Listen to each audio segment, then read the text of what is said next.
अस्सलाम वालेकुम नाज़रीन, doctor Shumaila Hanif, consultant obstetric gynaecology, Fatima Moinul hospital Lahore. Vitamin D का रोल प्रेगनेंसी ठहरने की सलाहियत यानी फर्टिलिटी के ऊपर क्या होता है, आज हम इसी के बारे में बात करेंगे।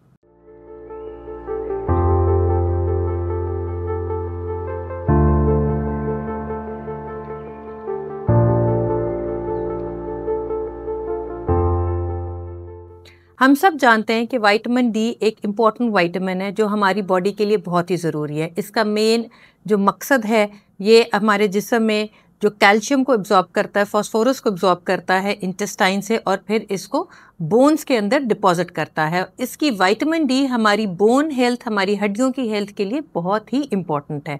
ये तो हम सभी जानते हैं कि विटामिन डी की ज़रूरत हमारी हड्डियों के लिए कितनी ही इम्पॉर्टेंट है, पर साइंटिफिक रिसर्च ने हमें यह भी बताया कि विटामिन डी का रोल सिर्फ बोन हेल्थ तक नहीं है, इसके और भी बहुत इंपॉर्टेंट फंक्शंस हैं जो ओवरऑल हमारी बॉडी के लिए बहुत इंपॉर्टेंट है।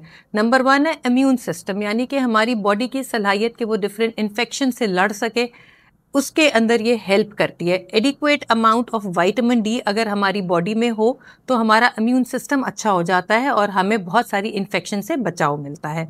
इसी तरह विटामिन डी का बहुत इंपॉर्टेंट रोल देखा गया है हमारे बॉडी में जो डिफरेंट हार्मोन्स हैं इनके बैलेंस में। जब हमारे बॉडी में हार्मोन्स का इम्बैलेंस हो जाए तो फिर मर्द हो या औरत हो उनकी फर्टिलिटी में यानी कि प्रेगनेंसी ठहरने की सलाहियत पे अफेक्ट कर सकती है। ख़वातीन में क्या देखा गया है कि जिन ख़वातीन में विटामिन डी की डेफिशिएंसी होती है उसमें ये अंडेदानी यानी ओवरी के फंक्शन पे इसका नेगेटिव असर होता है। ओवेरियन हार्मोन्स अच्छी तरह नहीं बनते जो कि 2 इंपॉर्टेंट हार्मोन्स हैं, ईस्ट्रोजन प्रोजेस्टेरोन। अगर ईस्ट्रोजन प्रोजेस्टेरोन अच्छी अमाउंट में बने तो ओवेरियन फंक्शन के जो एक इम्पॉर्टेंट रोल है वो है हर महीने एक अच्छी क्वालिटी का एग बनाना। तो एग डेवलपमेंट, एग रिलीज के लिए ईस्ट्रोजन प्रोजेस्टेरोन की मिकदार इंपॉर्टेंट और नॉर्मल बैलेंस में होना बहुत ही ज़रूरी है। विटामिन डी डेफिशिएंसी में ये देखा गया है कि एग क्वालिटी अफेक्ट हो जाती है, ओवेरियन फंक्शन बहुत अच्छी तरह काम नहीं करता। साथ में ये भी देखा गया है कि विटामिन डी की अगर डेफिशिएंसी हो तो यूट्रस की जो लाइनिंग, इंटरनल लाइनिंग है जिसको हम एंडोमेट्रियम कहते हैं, वो भी बहुत अच्छी तरह प्रेगनेंसी को एक्सेप्ट नहीं करती, जिसको हम मेडिकली कहते हैं कि वो इतनी रिसेप्टिव नहीं होती। तो विटामिन डी की डेफिशिएंसी से ये सारे मसाइल ख़वातीन में हो सकते हैं जो कि फर्टिलिटी ठहरने की सलाहियत पे नेगेटिवली इम्पैक्ट करे। इसलिए बॉडी में ख़वातीन की ब्लड में विटामिन डी लेवल अगर नॉर्मल रेंज में है तो उनका ओवेरियन फंक्शन नॉर्मल होगा, उनकी एक क्वालिटी अच्छी होएगी, उनका एंडोमेट्रियम एक प्रेगनेंसी के अच्छी तरह रिसीव करेगा और उनकी प्रेगनेंसी ठहरने के चांसेस बढ़ जाएंगे।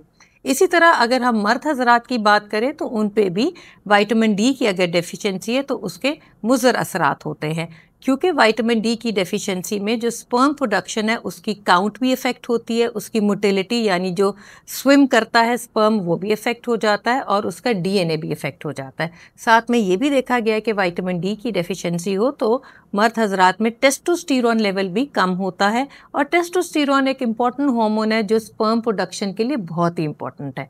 सो विटामिन डी दोनों मर्द और औरत के लिए बहुत इम्पॉर्टेंट है उनकी फर्टिलिटी पोटेंशियल को इम्प्रूव करने के लिए। हमेशा ये रिकमेंड किया जाता है जब आपकी किसी भी कपल की प्रेगनेंसी नहीं ठहरती और वो डॉक्टर के पास जाते हैं तो एक लिस्ट ऑफ इन्वेस्टिगेशंस कराई जाती हैं, जैसे कि सीमेन एनालिसिस, ख़वातीन के हार्मोन एनालिसिस और उनके अल्ट्रासाउंड कराए जाते हैं। तो कई दफ़ा ये जो इम्पोर्टेंट टेस्ट है विटामिन डी लेवल को ब्लड में चेक करना ये मिस हो जाता है, जो कि जिसके बारे में ये साइंटिफिक रिसर्च ने प्रूव किया है कि विटामिन डी हमारी बॉडी में नॉर्मल अमाउंट में होना चाहिए ताकि दोनों मर्द और औरत की फर्टिलिटी को हम बूस्ट कर सके, हम इम्प्रूव कर सके। अगर हम अपने रहन सहन की बात करें, हम सबको पता है कि हम पाकिस्तान के मुल्क में ज़्यादा धूप में हम नहीं निकलते, हम अवॉइड करते हैं, अपने बॉडी को कवर किया होता है। तो विटामिन डी बेसिकली हमारी स्किन में बनता है और वो सन एक्सपोजर के रिस्पॉन्स पे हमारी स्किन में विटामिन डी डेवलप होता है। डाइट की बात करें तो डाइटरी सोर्स में बहुत ज़्यादा ऐसी अशिया नहीं है जिसमें विटामिन डी भरपूर अमाउंट में हो। जो एग योक है यानी कि अंडे की जर्दी में विटामिन डी पाया जाता है और सामन फिश में पाया जाता है। इसके अलावा बहुत सारे खाने की अशिया हैं जिनको फोर्टिफाई किया जाता है, यानी कोई ऐसे सीरियल्स होते हैं जिनको विटामिन डी के साथ फोर्टिफाई किया होता है, पर हम इतनी ज़्यादा अपनी डाइट को तवज्जो नहीं दे रहे होते और ना ही हम धूप में अपनी स्किन को एक्सपोज करते हैं ताकि हमारी बॉडी में normal amount of vitamin D levels हो।